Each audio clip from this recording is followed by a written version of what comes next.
할렐루야. 예, 오늘은 3월이 시작되어지는 첫 주입니다. 오늘 자녀들에게 한 학기를 시작하면서 장학금을 나누어 주었습니다. 또 한 학기도 힘차게 우리의 본분이 두 번째죠. 공부가 두 번째, 하나님의 자녀로 사는 게 첫 번째. 정말 두 번째 삶을 아름답게 살게 되기를 주님의 이름으로 응원합니다. 말씀을 함께 보겠습니다. 마가복음 13장 13절입니다. 찾으신 분은 함께 한 목소리로 봉독하겠습니다. 또 너희가 내 이름으로 말미암아 모든 사람에게 미움을 받을 것이나 끝까지 견디는 자는 구원을 받으리라. 아멘. 자, 오늘은 마가복음 41번째 시간입니다. 제목은 끝까지 견디는 자가 되라. 끝까지 견디는 자가 되라. 5번째 시간입니다. 어느 때가 되면 모든 사람들에게 미움을 받게 될 것입니다. 시작이 있습니다. 시작이 있으면 끝도 있습니다. 근데 우리는 끝을 향하여 달려가고 있습니다. 우리가 아무 일도 없는 것처럼 보여도 우리 모두는 끝을 향하여 달려가고 있는 것입니다. 주님께서 오시는 것을 재림이라고 말합니다. 주님께서 오시는 것을 재림이라고 말합니다. 그날과 그 시는 아무도 모르나니 도적같이 올 것이다 라고 말하고 있습니다. 도적이 경고하고 오는 경우가 없죠. 그런 것처럼 주님께서 언제 오실지 모릅니다. 그러므로 우리가 해야 될 것이 있습니다. 깨어 있는 것입니다. 준비하고 있어야 합니다. 준비하고 있어야 합니다. 근데 주님이 오시기 직전에 어떤 일들이 일어날까?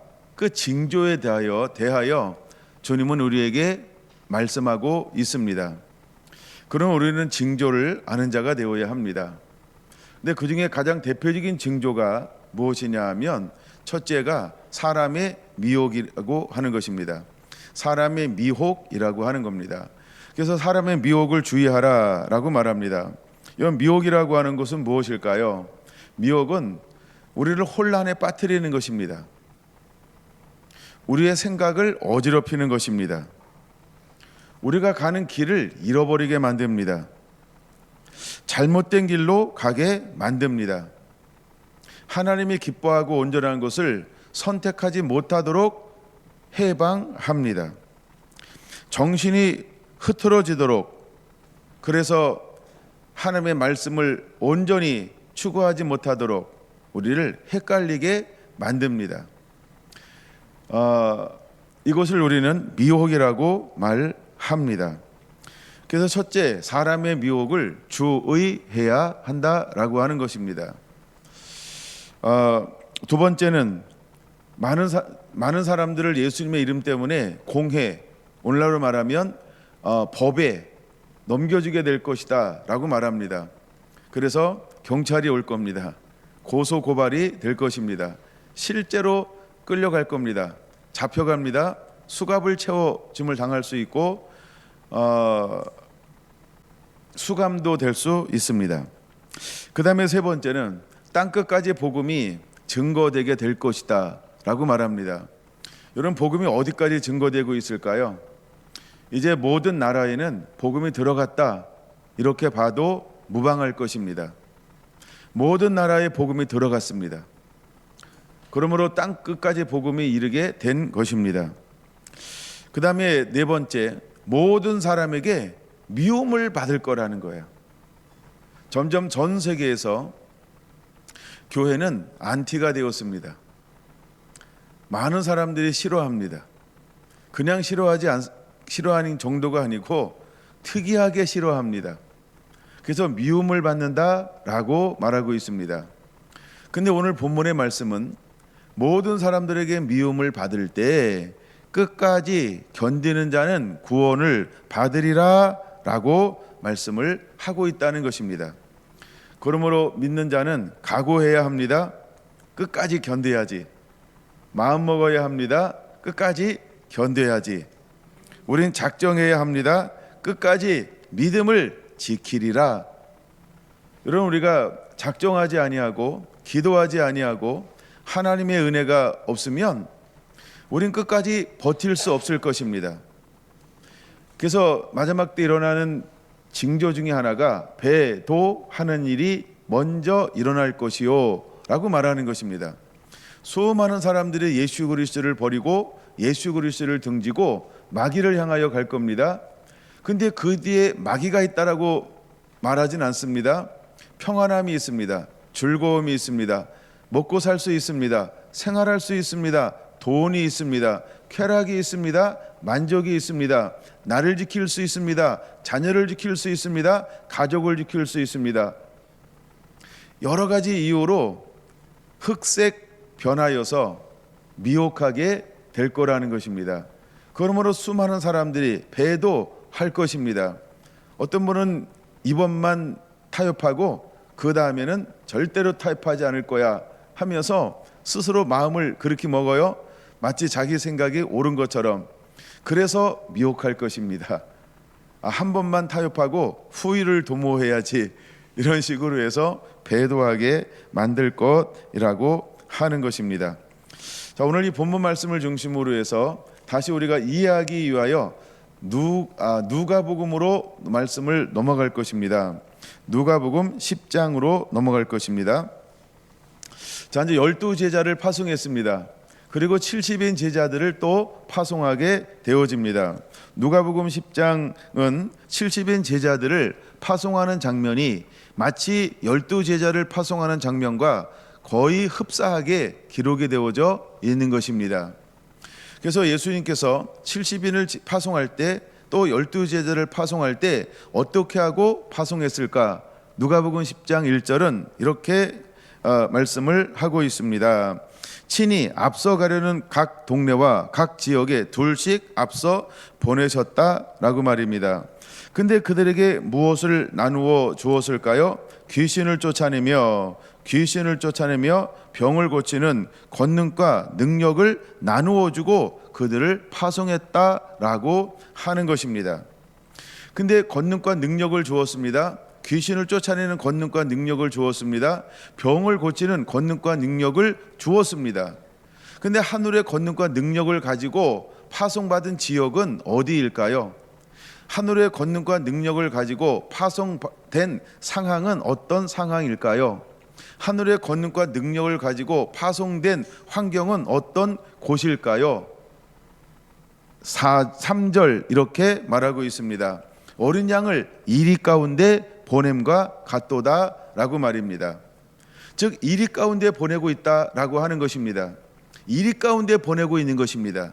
이리라고 말하고 있습니다. 여러분, 이리는 무엇을 상징하는 것일까요?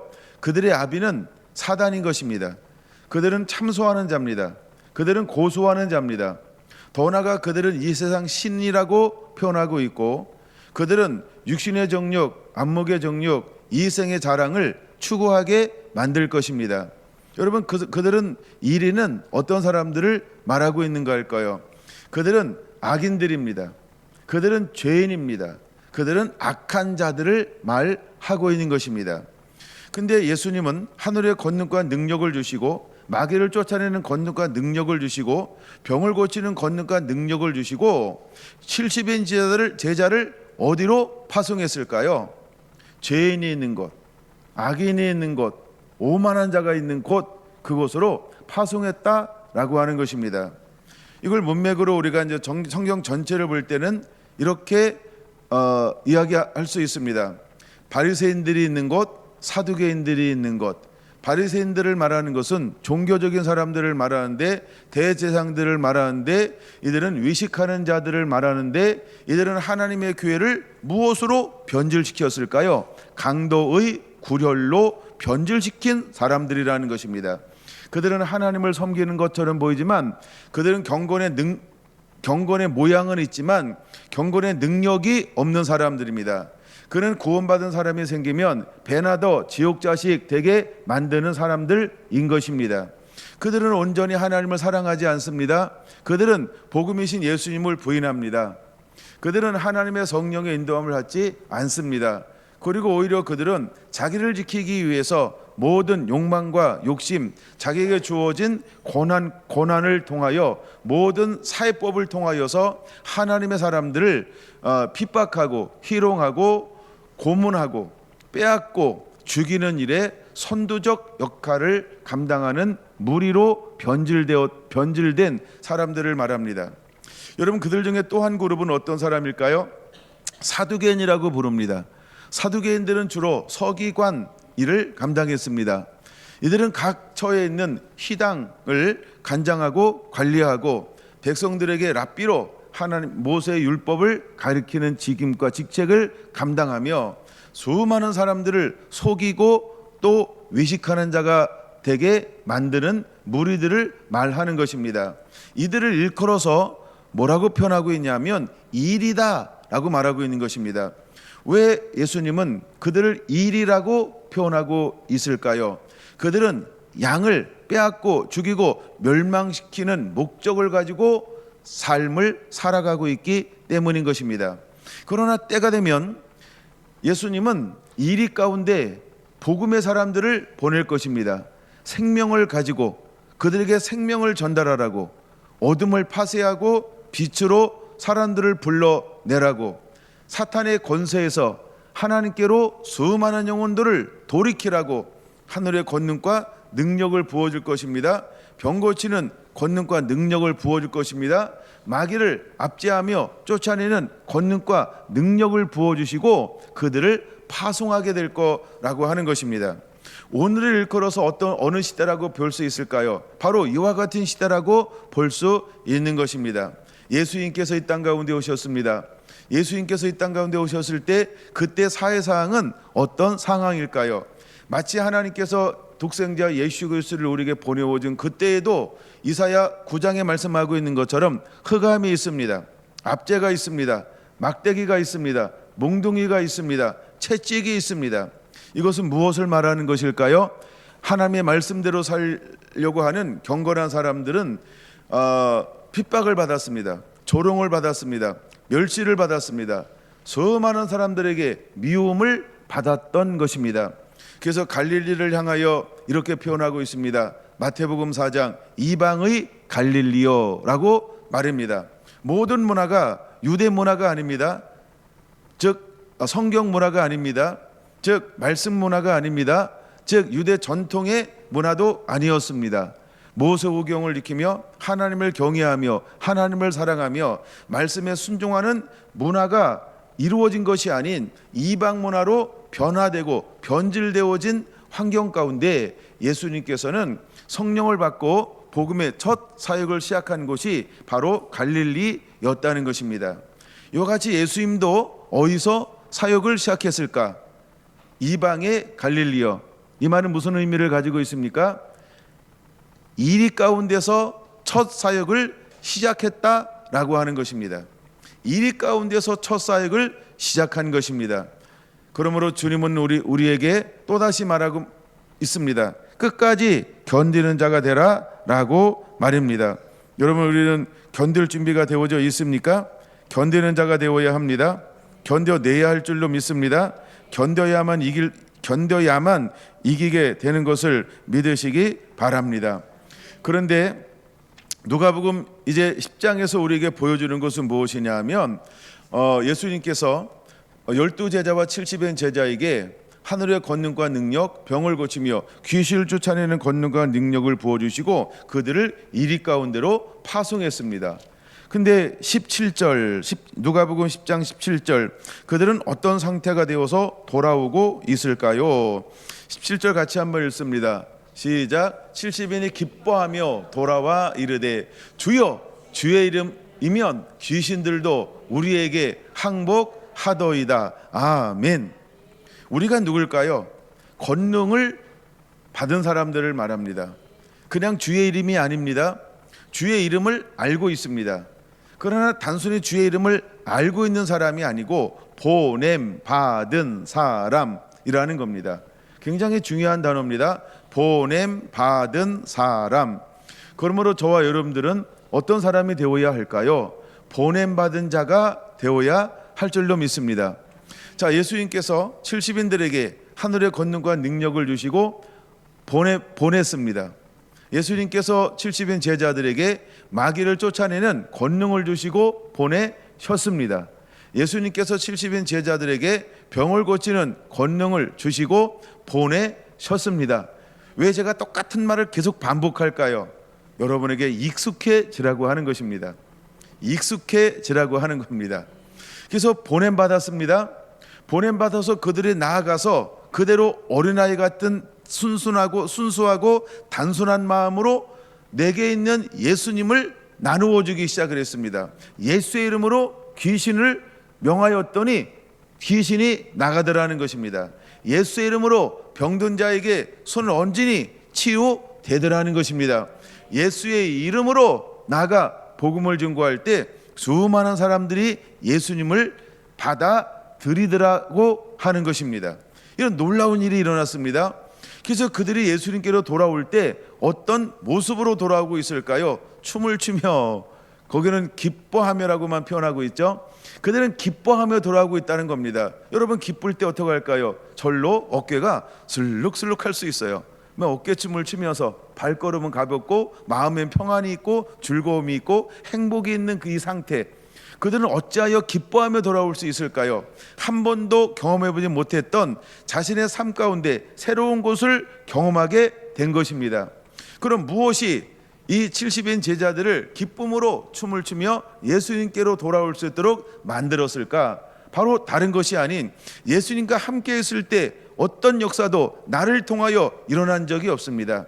모든 역사는 예수님을 통하여만 일어났습니다. 근데 드디어 예수님을 따라다닐 때는 수많은 사람들이 병에서 노임받고 귀신이 쫓겨나며 자유함의 역사를 수없이 경험하고 봤습니다. 근데 나의 것은 되지 않았습니다.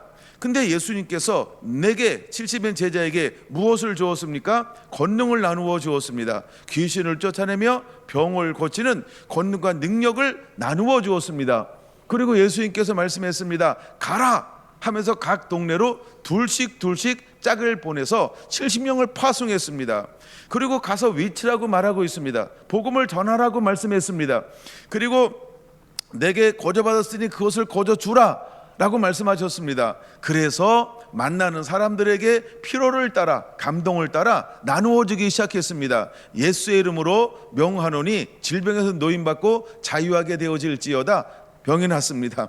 내가 예수의 이름으로 명하노니 귀신아 떠나갈지어다. 귀신이 나가 자유함의 역사가 일어나기 시작했던 것입니다.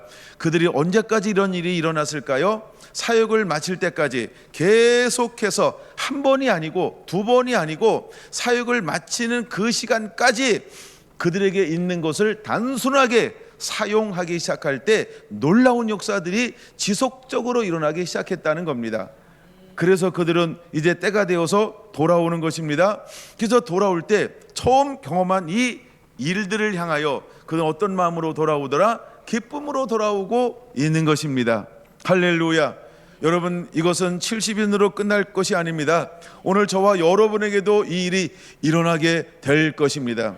제가 시간이 쫙 많으면 하루 종일 그걸 가르쳐주고 싶어요. 결국 이것은 성경에 국한된 것이 아니고 70인에 국한된 것이 아니고 사역자들에게 국한된 것이 아니고 오늘날 저와 여러분을 향한 하나님의 뜻이라고 하는 것, 어쨌든 그것을 오늘 하루 종일 보여줄 겁니다. 여러분, 이제 우리는 어떤 존재인지를 하나님의 말씀을 통하여서 정확하게 깨닫는 자가 되어야 할 줄로 믿습니다. 아멘. 그랬더니 이제 제자들을 통하여 귀신이 쫓겨난다. 이 일이 일어날 때 2000층, 즉 우리가 보통 1000층은 우리가 살고 있는 것을 말합니다. 2000층은 어둠의 권세들이 살고 있는 것입니다. 3000층은 킹 오브 갓, 하나님의 나라라고 말합니다. 그래서 3000층, 2000층, 1000층이 있다라고 이야기합니다. 이거는 그냥 그렇게 이해해야 합니다. 왜 그래요? 공부하시면 됩니다. 하여간 그렇게 이해하시고, 그래서 이제 하나님의 나라를 3000층이라고 말합니다. 우리가 사는 곳을 땅이라고 말합니다. 어둠의 권세들이 사는 곳을 2000층이라고 말합니다. 그래서 하늘에 세 개가 있다라고 말합니다. 자, 근데 18절 이렇게 말합니다. 사단이 하늘로부터 여기서 말하는 하늘은 몇 번째 하늘일까요? 석준아, 몇 번째 하늘일까요? 여기서 말하는 하늘은, 예, 제가 계속 지금 세 개 설명했잖아요, 그렇죠? 예, 그 봐요. 예, 2000층이요. 안 보고 있어도 답은 맞춰요, 그렇죠? 자, 보세요. 그래서 이 3000층이 있어요. 첫째 3000층은 누가 계신 곳? 하나님이 계신 곳. 그래서 King of God이라고 말합니다. 하나님의 나라인 것입니다. Kingdom of God. 킹이 아니고 킹덤, 하나님 나라, 하나님의 나라인 것입니다. 이게 3000층이에요. 2000층은 누가 있다고요? 어둠의 권세들, 즉 사단이 머무르는 곳이라고 표현합니다. 그 다음에 땅은 1000층이라고 말합니다. 여기서 누가 있고, 그렇죠? 사람들이 있습니다. 자, 18절을 봅니다. 예수께서 이르시되 사단이 하늘로부터 번개같이 떨어지는 것을 내가 보았노라. 여기서 말하는 하늘은 몇 천층일까요? 여기서 말하는 하늘은 어디일까요? 예, 한 번 더 가르쳤는데 헷갈리네요. 원래 배움이라고 하는 건 그렇습니다. 모르고 대답할 때는 정확하게 말하고 다시 가르쳐주면 헷갈리고, 더 이해가 안 되면 더 헷갈리고, 그런 다음에 이해가 되면 2000층입니다 라고 말하게 될 겁니다. 하나님의 계신 나라를 3000층이라고 말합니다. 2000층에는 누가 있냐 하면 마귀와 사탄, 어둠의 권세들이 있습니다. 1000층은 사람들이 있는 곳을 말합니다. 18절 봅니다. 사탄이 하늘로부터 번개같이 떨어지는 것을 내가 보았노라. 그럼 사단은 어디에서 떨어진 것일까요? 그렇죠, 2000층이요. 세 번 설명했어요. 드디어 편안하게 대답했어요. 하여간 알 때까지 하면 됩니다. 알 때까지. 진도가 뭐 중요하겠어요, 그렇죠? 오늘 분량은 어마어마하게 많은데 계속 멈춰 있습니다. 그래도 괜찮아요. 누군가 정확하게 알면 너무너무 좋아요. 또 딴 얘기 해야 되는데, 지난번 금요기도회 때인가요? 말씀을 나누었는데, 은혜 받은 분들이 있어요. 그래가지고 이렇게 은혜를 나눠주는데 너무 감사하더라고요. 너무너무 감사하더라고요. 그러니까 그런 게 감사한 거예요. 나는 왜 이렇게 길게 하지? 왜 난 또 삼천포로 빠져서 자꾸 이렇게 길게 느려뜨리지? 뭐 이런 생각을 하면서 죄송한 마음도 가지고 하간 막 이렇게 나눠요. 근데도 그것 때문에 막 은혜 받고 또 막 이런 분들이 계셔요. 얼마나 감사한지 몰라요. 할렐루야. 이 또한 하나님의 은혜이겠죠? 예, 석진이가 명확하게 은혜 받으면 좋을 것 같아요. 그래서 자, 18절 다시 봅니다. 사탄이 하늘로부터 번개같이 떨어지는 것을 내가 보았노라. 그러면 보세요. 여기서 말하는 하늘로부터라고 하는 것은 어디를 말하는 걸까요? 2000층이죠. 그래서 2000층에서 어떻게 됐다고요? 2000층에서 올라간다 그랬어요? 떨어진다 그랬어요? 그러면 우리가 1, 2, 3 떨어진다라고 하는 것은 3으로 가는 거예요? 1로 오는 거예요? 1로요. 그래서 사단이 하늘로부터 떨어지는 것을 보았다. 어디로 떨어졌어요? 우리가 살고 있는 곳으로.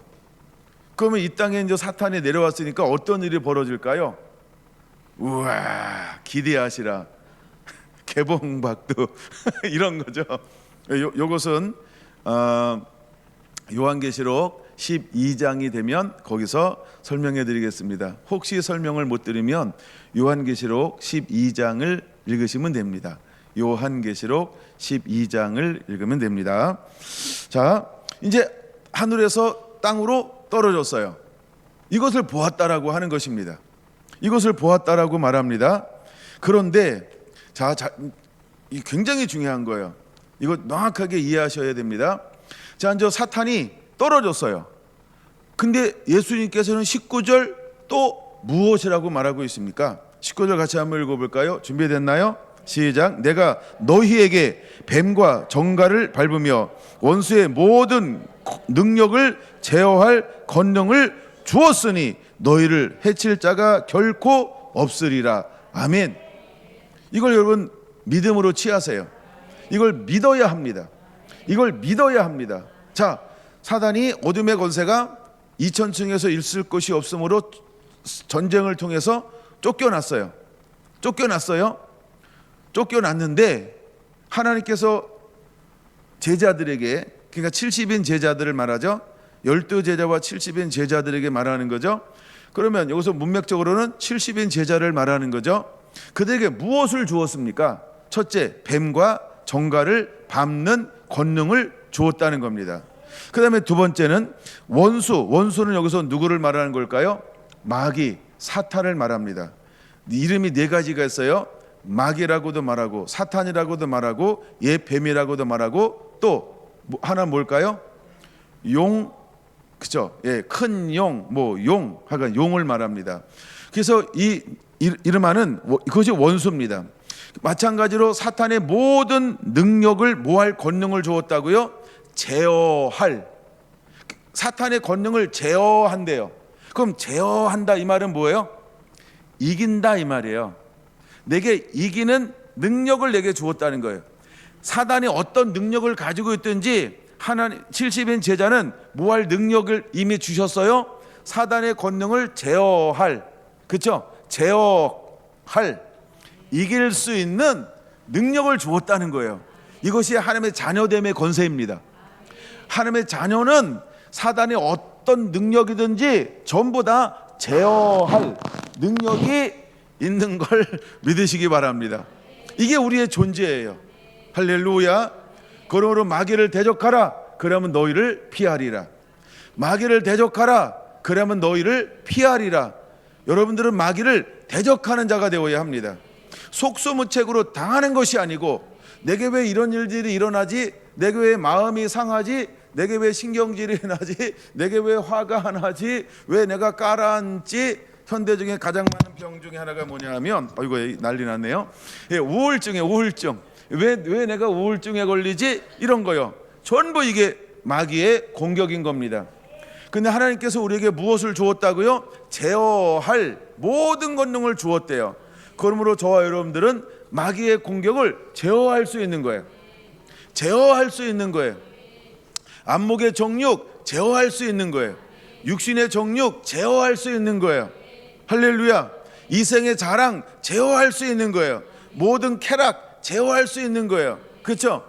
그 다음에 지나치게 하는 것, 어떤 예를 들어 이렇게 그냥 표현할게요. 게임 제어할 수 있는 거예요. 할렐루야. 우리가 지나치게 하는 거, 게으름 제어할 수 있는 거예요. 나태함 제어할 수 있는 거예요. 그렇죠? 그 다음에 말씀 보지 못하게 함 제어할 수 있는 거예요. 기도하지 못하게 함 제어할 수 있는 거예요. 말씀에 젖어지는 것을 방해하는 것 제어할 수 있다는 거예요. 우리가 사랑하지 못하게 하는 것 제어할 수 있다는 거예요. 그러므로 사랑할 수 있습니다. 할렐루야. 이것이 우리의 존재라고 하는 것입니다. 그 다음 이제 단어는 어떤 단어일까요? 어마어마한 단어죠. 같이 읽습니다. 너희를 해칠 자가 결코 없으리라. 할렐루야. 여러분 이걸 믿음으로 취하세요. 믿음으로 취해야 합니다. 이건 예수님의 선포인 것입니다. 나를 향하여 말씀하는 것입니다. 자녀들을 향하여 말씀하는 것입니다. 문맥으로는 70인을 향하여 말씀하는 거지만 이제 부름받아 파송받은 모든 하나님의 자녀된 자에게 주시는 말씀인 것입니다. 이게 나라고 하는 존재예요. 내가 어떤 존재인지를 깨달아야 합니다. 내가 무엇을 가지고 있고 내가 무엇을 할 수 있는지 나를 알면 누구를 이길 수 있을까요? 모든 마귀의 세력들을 전부 이길 수 있는 것입니다. 자, 이런 말이 있죠. 적을 알고 나를 알면 백전백승이다. 안 배웠으면 지금 배우면 돼요. 그렇죠? 나를 알고 적을 알고 나를 알면 백전백승이다.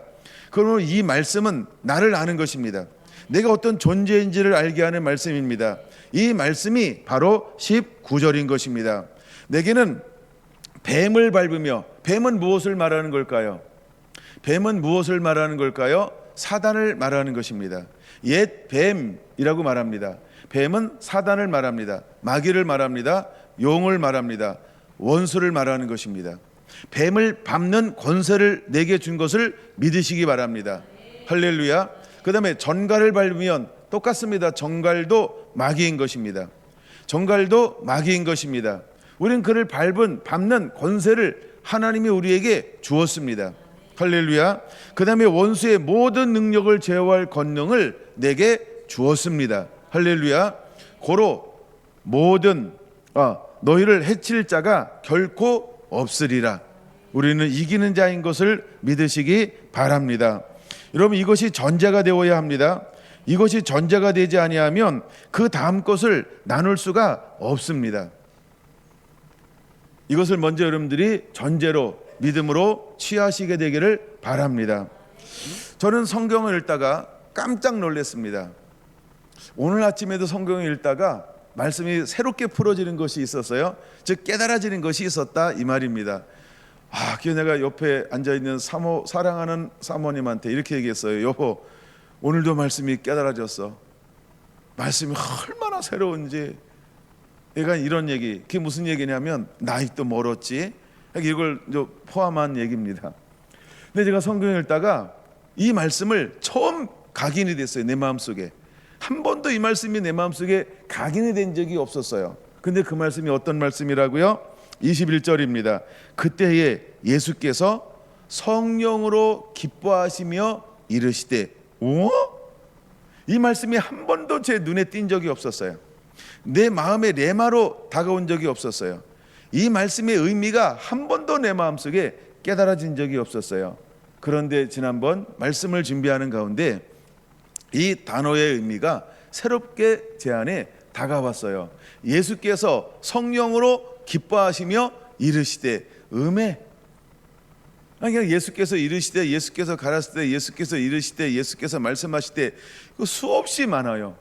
근데 이 표현은, 그래서 제가 너무나 깜짝 놀래가지고 또다시 이런 표현이 있는가, 언제 이런 표현을 했을까 찾아봤습니다. 찾을 수 있었을까요? 없었을까요? 없었다는 겁니다. 왜요? 이런 표현이 딱 한 번 나와요. 뭐라고 나오냐면 예수께서 성령으로 기뻐하시며 이르시되. 그러면 예수님이 성령으로 기뻐하는 환경은 어떤 환경에서만 예수님도 기뻐하셨을까? 이게 너무너무 특이한 것 중에 하나라고 하는 것입니다. 이게 너무너무 특이한 것 중에 하나라고 하는 겁니다. 그게 무엇이냐면 제자들이요 마귀하고 싸워서 이기고 돌아왔다. 와우, 왜 이걸 이렇게 기뻐할까요? 여기에 비밀이 숨어져 있는 것입니다. 여기에 비밀이 숨어져 있는 것입니다. 그러므로 오늘 예배하는 여러분들이 주인공이 되어야 하는 것입니다. 이제 예수님은 이기는 자죠. 하여간 예수님은 이기는 자예요. 근데 이제 누가 이기는 걸 그렇게 기뻐하셨습니까? 내가 아닌, 즉 예수님이 아닌 70인 제자가 이기는 걸 기뻐하셨다는 거예요. 이것은 무엇을 의미하는 걸까요? 이제 내가 떠나도, 그렇죠? 내게 있는 것을 그들에게 임파테이션 나누어 주면 저들도 이기는 자가 될 것이다. 이기게 될 것이다. 이것을 본 거예요. 무엇을 통해서? 70인 제자들이 기뻐하며 이것은 이기고 돌아오는 그 모습을 보면서 기뻐했다는 겁니다. 근데 예수님께서 이 땅 가운데 오셨을 때도 2000층에 있었던 사탄이 이 땅으로 내려오지는 않았어요. 근데 2000층에 있는 사탄이 언제 이 땅으로 내려왔어요? 예수가 아닌 제자들이 나가 사역을 하면서 귀신을 쫓아냈을 때, 병을 고쳤을 때, 수많은 어둠 가운데 있는 사람들을 생명과 빛으로 끌어내기 시작할 때, 이거는 안 되겠다. 이거 위급한데. 귀신만 가지고 안 되겠다. 내가 내려가야 되겠다. 그가 직접 2000층을 박차고 어떻게 했어요? 땅으로 내려왔다는 겁니다. 언제 이런 일이 벌어지는 거예요? 위급하다는 겁니다. 급하다 이 말입니다. 사단도 똥줄이 타나 봐요. 그러니까 지금 사단도 똥줄이 타는 거예요. 이거 위급성, 시급성 누가 깨달은 거예요? 마귀가요. 사단이요. 이건 지금 보통 사건이 아니라는 거예요. 이 사건을 만났을 때 사단이요 그 2000층에서 앉아 있을 수가 없었어요. 그냥 2000층에서 이 땅을 이렇게 미혹과 유혹, 사람들을 이렇게 속에 들어가서 이것만 할 수가 없었어요. 이거 내가 직접 가야 되겠다. 이거 내가 직접 가서 진두지휘해야 되겠다. 그러니까 이 사항이 얼마나 사단에게는 위급한 사항인지를 깨달아야 한다는 것입니다. 근데 이 사건을 딱 보고 예수님께서 어떤 표현을 하신다고요? 21절 예수께서 성령으로 기뻐하시며 이르시되. 할렐루야. 이것이 얼마나 예수님께 기쁨이 되었을까요? 그러니까 무엇을 기뻐하는지 여러분 마음속에 이제 담아야 되겠죠. 무엇을 기뻐하는지 여러분 이해가 되는 거죠. 70인 제자들이 승리하는 걸 보고 기뻐하는 것입니다. 근데 여기서 하나님은 3이라고 말하죠. 하나님, 예수님, 성령님. 근데 여러분 성경을 보세요. 그때 예수께서 성령으로 기뻐하시되 이렇게 표현하고 있다는 거예요. 그럼 2위 인격이 되시고 3위 인격이 되신 두 위격이 소개가 되어지고 있다는 것입니다. 근데 예수님의 사역도 무엇으로 사역을 시작하셨을까요? 성령의 세례를 받음으로. 성령의 세례를 받음으로. 물론 성령의 세례를 받을 때 나타나는 특징이 하나 있습니다. 그게 뭐냐 하면 하나님의 음성이 들렸어요. 이는 내 사랑하는 아들이다. 이는 내 기뻐하는 자로다 라고 하는 음성이 들려왔습니다. 근데 이번에는 예수님께서 이렇게 말하는 거죠. 예수께서 성령으로 기뻐하시며 이르시되 라고 말입니다. 이것은 어마어마한 사건 중에 하나라고 하는 것입니다. 이제 여러분, 우리는 이것을 지평하고 이것을 이룰 수 있는 이 시대에 추수꾼이 되어야 합니다. 끝까지 견디는 자가 되어야 합니다. 믿음에 강하고 담대한 용사가 되어야 합니다. 고로 우리는 이길 수 있다라고 하는 것입니다. 우리는 반드시 이기는 자가 되어야 합니다. 할렐루야, 할렐루야. 그것을 깨달아야 한다는 것입니다. 저는 그것이 새롭게 깨달아졌습니다. 그리고 다른 성경이 보였습니다. 이게 무슨 의미인지를 아니까 성경이 보이기 시작한 거예요. 이야, 이건 어마어마한 비밀입니다.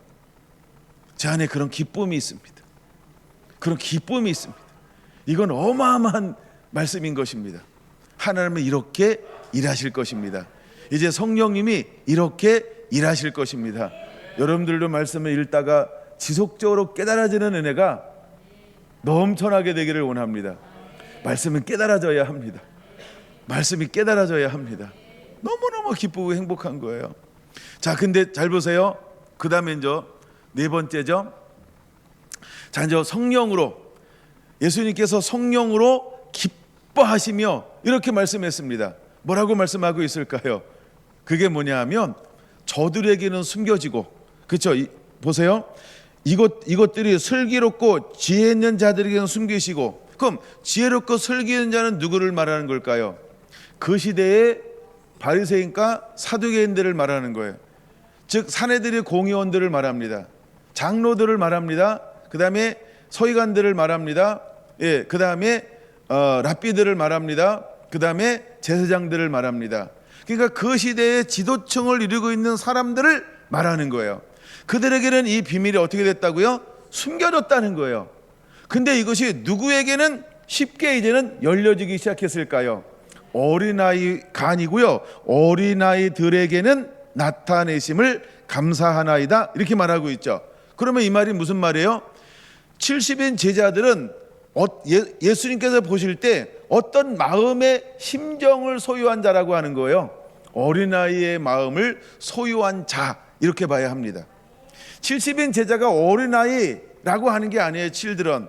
그런 의미가 아니고 마음이 순수하고 마음이 단순한 사람이었다, 이렇게 봐야 된다는 거예요. 그러므로 우리는 무엇을 소유해야 할까요? 마음이 단순해야 합니다. 마음이 순수해야 합니다. 단순한 거예요. 단순한 거. 단순하다, 이 말은 무슨 말인지 아세요? 생각하지 않는다, 계산하지 않는다, 재해석하지 않는다, 번역본을 만들어내지 않는다, 다른 자료를 만들어내지 않는다, 예, 자기 생각하지 않는다, 이런 게 단순하다라고 하는 거예요. 단순하다라고 하는 건 뭐냐면 본대로 그대로 하는 거예요. 들은 대로 그대로 하는 거예요. 시키는 대로 그대로 하는 거예요. 이것을 단순하다라는 표현을 쓰는 것입니다. 할렐루야. 그러므로 사랑하는 성도나 성도 여러분, 우리는 어떤 마음의 소유자이어야 할까요? 단순함이어야 합니다. 부득불 제 자랑을 하나 해야 되겠습니다. 이 타이밍에서 많은 사람들이 저에게 예언을 했습니다. 그때 저에게 한결같이 했던 이야기가 있습니다. 그것이 무엇일까요? 단순하다는 것입니다. 순수하다라고 하는 것입니다. 그래서 하나님께서 그 은혜를 부어 주었다라고 말합니다. 하나님이 목사님을 김경수 목사님을 좋아하는 이유가 있는데, 그것은 목사님은 단순한 자입니다. 순수한 자입니다. 그리고 깨끗한 자입니다. 라고 수없는 예언의 말씀들을 했습니다. 여러분, 우리가 어떤 마음의 소유자이어야 할까요? 어린아이 같아야 합니다. 생각이 복잡하면 안 됩니다. 머리를 많이 쓰면 안 됩니다. 자꾸 이렇게 이렇게 변형시키려고 하면 안 됩니다. 그냥 그대로 하는 겁니다. 어린아이는요, 이익되고 이익되지 않는 걸 얼마나 생각할까요? 이익되고 이익되지 않는 거 얼마나 생각할까요? 어린아이들은요, 그냥 눈앞에 먹을 거 내 손에 있으면 그걸로 족합니다. 그렇죠? 예, 좋은 쪽으로만 생각하세요. 아닌 쪽으로 또 몰아붙여서 마귀짓 하지 말고요, 생각으로. 그렇죠? 그게 어린아이입니다. 예, 만약에 먹을 거 있는데 계속해서 내가 싸놓고 막 이렇게 한다 그러면 걔는 조금 어린아이 중에 좀 나이 먹은 아이예요. 그러니까 자꾸 그러면 나이 덜 먹은 아이로 자꾸 내려가세요. 순수한 아이로 자꾸 내려가라 이 말이에요. 그렇죠? 여러분, 그 표본을 나쁜 걸로 표본을 세우지 말라는 거예요. 이거 어린아이도 이기적이던데요. 그러니까 이기적이지 않은 아이로 자꾸 내려가요. 아셨어요? 예, 그게 필요합니다. 어떤 사람들은 이렇게 비유를 들어도 자꾸 못된 생각을 먼저 할 수도 있어요. 여러분이 아니기를 원합니다. 자, 그래서 어린아이의 특징이 뭐냐 하면 단순하다라고 하는 것입니다. 단순하다라고 하는 겁니다. 그 다음에 순진하다라고 하는 겁니다. 순수하다라고 하는 것입니다. 이것이 비밀입니다. 이게 비밀입니다. 그러면 70인 제자, 잘 보세요. 70인 제자가 예수님을 따라다녔어요. 예수님을 통하여 수많은 사역들을 보았어요. 70인 제자들을 통하여 한 번이라도 그와 같은 일이 일어났을까요? 표적이 일어나거나 기적이 일어나거나, 그렇죠? 예? 귀신이 나가거나 아니면 병을 고치거나, 예, 이런 일들이 일어난 적이 있나요? 아니요. 이건 누구의 전유물처럼 여겨졌어요? 예수님. 근데 어느 날 예수님께서 70명을 딱 부르더니 뭘 나눠줬어요? 병을 고치는 능력을 너에게 주노라. 내가 너에게 마귀를 제어할 수 있는 권능을 주노라. 뭐 이런 거죠. 아멘.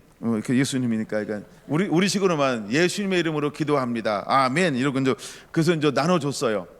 그리고 둘씩 짝을 줘서 나눠봤어요. 자, 그럼 보세요.